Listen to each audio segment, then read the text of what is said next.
আপনার বাচ্চা কি ভীষণ ভয় পায়?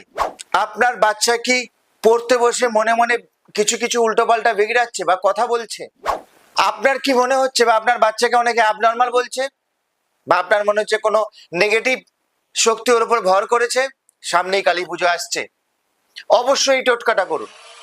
আপনার বাচ্চার বিছানার তলায়, আপনার বাচ্চার মাথা থেকে যদি ছেঁড়া চুল পড়ে থাকে বিছানায়, কোনো সময় বিছানা থেকেই নিতে হবে, বা শোবার অবস্থায় একটা চুল বাচ্চার মাথা থেকে নিয়ে নিন, একটা কালো কাপড়ের মধ্যে চুলটাকে রাখুন, রেখে কালো কপালটা রোল করবেন। এরকম ভাবে গিট দেবেন না, রোল করবেন, রোল করে একটা গিট দেবেন বাচ্চার নাম করে। এই যখন গিট দেবেন, ঠিক রোল করার সাথে একটা শ্বেত করবি গাছের পাতা নিয়ে গিটটা দেবেন। পাতাটা যেন দেখবেন ছিঁড়ে দুদিক থেকে ভেঙে না পড়ে যায়। যখন গিট দেবেন হালকা করে শ্বেতকরবি পাতাটা ঢুকিয়ে দেবেন। এবার এটাকে বাচ্চার বিছানার তলায় রেখে দিন। কতদিন থাকবে? 21 দিন থাকবে। দেখবেন একটু হলেও আপনার বাচ্চা শান্ত হবে। এই টোটকাটা করুন, কিছুটা হলেও আপনার কমবে কমবে কমবে, অবশ্যই কমবে। আপনি বাচ্চাকে নিয়ে তারপর আমার চেম্বারে আসুন।